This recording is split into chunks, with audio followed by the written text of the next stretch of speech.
आप सभी का बहुत बहुत स्वागत और हार्दिक अभिनंदन है।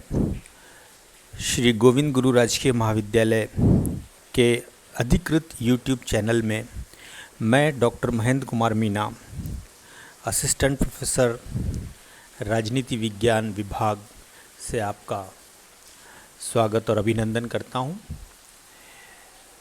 चार्टर एक्ट 1793 के पार्ट फर्स्ट में हमने चार्टर एक्ट क्या है और ईस्ट इंडिया कंपनी के साथ उसका किस तरह का संबंध है और किस तरह से रॉयल चार्टर 31 दिसंबर 1600 के माध्यम से ईस्ट इंडिया कंपनी की स्थापना हुई थी और समय समय पर उस चार्टर की अवधि को बढ़ाया जाता रहा, इस पर हमने विस्तृत चर्चा इससे पहले वाले व्याख्यान में की थी। आज हम चार्टर एक्ट 1793 के जो मुख्य प्रावधान हैं उनके ऊपर चर्चा करेंगे। इससे पहले कि हम मुख्य प्रावधानों तक पहुँचें, उस समय की ब्रिटेन और भारत की परिस्थितियों पर एक दृष्टिपात करना बहुत ही महत्वपूर्ण और आवश्यक हो जाता है। तो चलिए ब्रिटेन की उस समय की तात्कालिक परिस्थितियों का एक अवलोकन करते हैं। क्योंकि इस एक्ट से कुछ समय पहले ही 1786 का एक अधिनियम आया था, जिसमें लॉर्ड कॉर्नवालिस, जो कि गवर्नर जनरल और कमांडर, इन दोनों की शक्तियों के साथ भारत में अपना कार्यभार ग्रहण करने आए थे। तो कॉर्नवालिस को भारत का गवर्नर जनरल नियुक्त करने के लिए उनके तात्कालिक मित्र पिट्स द यंगर, जो कि उस समय ब्रिटेन के प्रधानमंत्री थे, उन्होंने 1786 के अधिनियम के माध्यम से ये प्रावधान किया कि गवर्नर जनरल और कमांडर इन चीफ दोनों की शक्तियां एक ही पद में उन्होंने केंद्रित कर दी और इसी शर्त पर कॉर्नवालिस भारत में गवर्नर जनरल का पद ग्रहण करने के लिए उन्होंने अपनी स्वीकारोक्ति दी। उसके पश्चात 1788 की ये घोषणा भी बड़ी महत्वपूर्ण है। आपको विदित है, पूर्व के व्याख्यानों में हमने चर्चा भी की है कि हेनरी डुंडॉस, जो कि बोर्ड ऑफ कंट्रोल यानी कि नियंत्रण बोर्ड का पहला अध्यक्ष, और विलियम पिट्स द यंगर, जो कि प्रधानमंत्री थे उस समय ब्रिटेन के, उनका बहुत अच्छा मित्र था। वो बहुत ही प्रभावशाली था और इस कारण कोर्ट ऑफ डायरेक्टर्स, जो कंपनी का निदेशक मंडल था, उसके साथ अक्सर उसका विवाद होता रहता था। हेनरी डुंडॉस ने 4 रॉयल रेजिमेंट्स भारत के लिए नियुक्त किए और उनका व्यय भारत के राजस्व पर डाल दिया, जिसका कंपनी ने और कंपनी के निदेशक मंडल ने यानी कि डायरेक्टर्स ने विरोध किया। और परिणाम स्वरूप, क्योंकि हेनरी डुंडॉस विलियम पिट्स के बहुत अच्छे मित्र थे, परिणाम स्वरूप उनके नेतृत्व में 1788 का घोषणा अधिनियम संसद के द्वारा पारित किया गया, जिसके अनुसार बोर्ड ऑफ कंट्रोल को वित्तीय शक्तियां और सर्वोच्चता प्रदान की गई। अब संसद के समक्ष वित्तीय वार्षिक लेखे के प्रस्तुतिकरण का प्रावधान भी कर दिया गया और अब कंपनी के वित्तीय मामले क्राउन के मंत्रालय के अधीन आ गए। तो इस तरह से हम देखते हैं कि 1788 की जो घोषणा थी उसका उद्देश्य यही था कि कंपनी के राजनीतिक मामलों के साथ साथ उसके वित्तीय मामलों को भी धीरे धीरे ब्रिटिश पार्लियामेंट के अधीन लाया जाए। तो इस अधीनता की कड़ी में 1788 की घोषणा बहुत ही महत्वपूर्ण अपना स्थान रखती है। कंपनी का चार्टर 1793 में ख़त्म होने को था और जिसका नवीनीकरण निदेशक मंडल चाहता था, और इन परिस्थितियों में निदेशक मंडल ने ब्रिटिश संसद को अप्रोच किया था कि कंपनी के चार्टर को पुनः नवीनीकृत कर दिया जाए। अब आइए 1773 के रेगुलेटिंग एक्ट में कंपनी को अगले 20 वर्ष तक पूर्वी देशों में व्यापार करने की अनुमति दी गई थी और जिसकी अवधि 1794 में ख़त्म होने वाली थी। अतः पुनः कंपनी को व्यापार हेतु अधिकृत करने के लिए चार्टर एक्ट 1793 को ब्रिटिश संसद के द्वारा पारित किया गया। इसके क्या मुख्य प्रावधान थे, आइए हम एक एक करके इनका अध्ययन करते हैं। नियंत्रण बोर्ड और उसके सभी कर्मचारियों का वेतन भारत राजस्व पर भारित कर दिया गया, अर्थात 1794 के इस चार्टर एक्ट के माध्यम से बोर्ड ऑफ कंट्रोल और उसके सभी कर्मचारियों का वेतन भारत के राजस्व पर भारित कर दिया गया। गवर्नर जनरल के साथ ही प्रेसिडेंसी के गवर्नरों को भी अपने परिषद के निर्णय को ओवरराइड करने की अनुमति दी गई।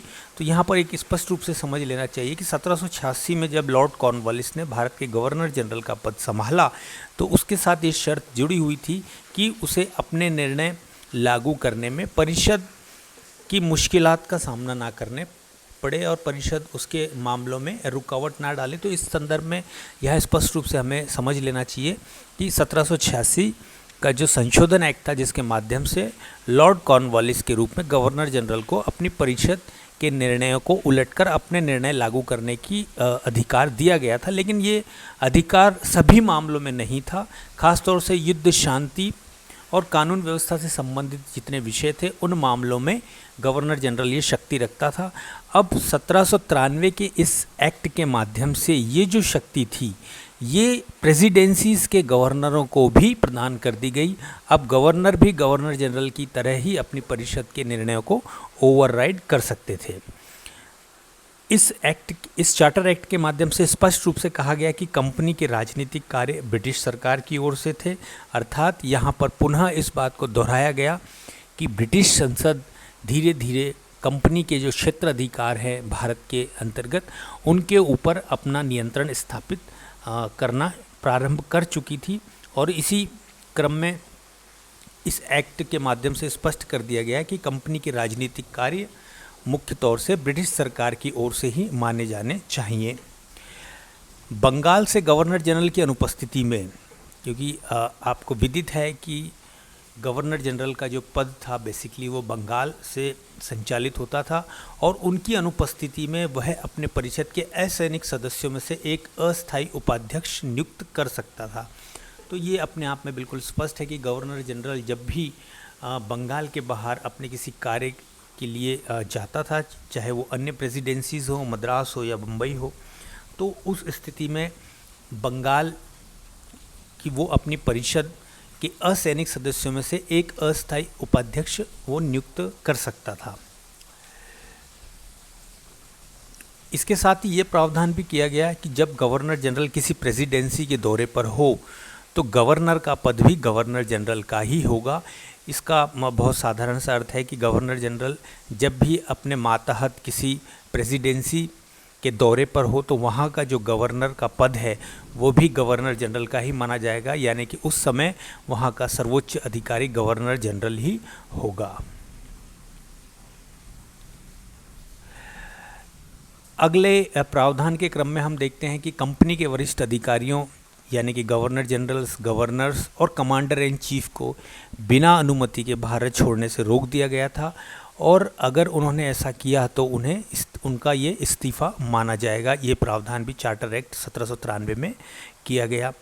कमांडर इन चीफ अब एक्स ऑफिसो यानी कि स्वतः परिषद का सदस्य नहीं होगा। इससे पूर्व ये प्रावधान था कि कमांडर इन चीफ स्वतः एक्स ऑफिसो गवर्नर जनरल की परिषद का सदस्य माना जाता था, वो उसमें शामिल होता था, परंतु इस एक्ट के माध्यम से ये स्पष्ट कर दिया गया कि एक्स ऑफिसो के रूप में commander in chief of governor general की परिषद का सदस्य नहीं होगा, किंतु निदेशक मंडल चाहे तो उसे नियुक्त कर सकता था। सभी खर्चों के बाद कंपनी को ब्रिटिश सरकार को सालाना भारतीय राजस्व से 5 लाख रुपए का भुगतान करना आवश्यक कर दिया गया। ये एक अतिरिक्त व्यय जो है भारत राजस्व पर यानी कि कंपनी के ऊपर डाल दिया गया कि अब उन्हें सालाना 5 लाख की रकम का भुगतान ब्रिटिश सरकार को करना होगा। कंपनी को भारत में व्यापार करने के लिए व्यक्तियों और कंपनियों के कर्मचारियों को लाइसेंस देने का अधिकार दे दिया गया था। इसे विशेष अधिकार या देश व्यापार के रूप में जाना जाता था। इससे चीन को जो अफीम का व्यापार था वो अधिक सुनिश्चित हुआ। अगला जो प्रावधान था वो था कि लाभांश यानी कि डिविडेंड का जो भुगतान था, जो भी निवेशक थे कंपनी के, उनको जो डिविडेंड का भुगतान किया जाता था वो 8% से बढ़ाकर 10% कर दिया गया। शराब की बिक्री के लिए अनुज्ञा पत्र यानी कि लाइसेंस जारी करने का अधिकार गवर्नर जनरल को इस चार्टर एक्ट 1793 के माध्यम से दिया गया। गवर्नर जनरल को सिविल सेवा के सदस्यों में से जस्टिस ऑफ पीस नियुक्त करने का अधिकार भी दिया गया। जस्टिस ऑफ पीस एक निम्नतम स्तर के न्यायाधीश का पद होता था जिसका मुख्य कार्य था कि वो अपने क्षेत्र में शांति व्यवस्था को देखें और उसको स्थापित करने के लिए समाज के विभिन्न वर्गों के साथ संपर्क में रहे, उनमें संतुलन की स्थापना करे और साथ ही साथ अपने अंग्रेज उच्च अधिकारियों को इस संदर्भ में समय समय पर सूचित करता रहे। तो इस सभी कार्यभार के साथ एक जस्टिस ऑफ पीस नियुक्त करने का जो अधिकार था वो गवर्नर जनरल को दे दिया गया। इस एक्ट ने पुनः विलियम पिट्स की जो नीति थी, जो उन्होंने ब्रिटिश पार्लियामेंट में घोषित की थी, जो कि गैर हस्तक्षेप की नीति कहलाती है, जिसके अंतर्गत उन्होंने ये इस बात को दोहराया था कि ब्रिटिश संसद या ब्रिटेन औपनिवेशिक विस्तार में विश्वास नहीं करता और ब्रिटिश राष्ट्र की इच्छा, सम्मान और इसे नीति के विरुद्ध बताया गया। यानी कि यहाँ पर इस नीति को पुनः दोहराया गया। इससे पहले पिट्स इंडिया एक्ट में, जो कि विलियम पिट्स के द्वारा ही ब्रिटिश संसद में पारित करवाया गया था, इस बात को कहा गया था कि ब्रिटेन भारत में अपना क्षेत्रीय विस्तार करने का इच्छुक नहीं है।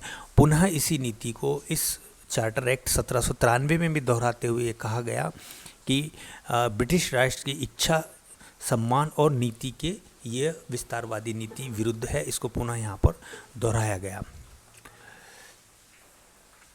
यहाँ पर ये मुख्य प्रावधान 1793 के चार्टर एक्ट के समाप्त होते हैं। और इस वीडियो को देखने के लिए बहुत बहुत धन्यवाद।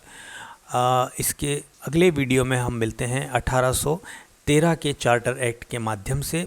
ये बहुत ही महत्वपूर्ण एक्ट था जिसने कंपनी का एक अधिकार भारत पर से समाप्त कर दिया गया। तो मिलते हैं अगले वीडियो में, तब तक आप अपना बहुत बहुत ख्याल रखिए। धन्यवाद।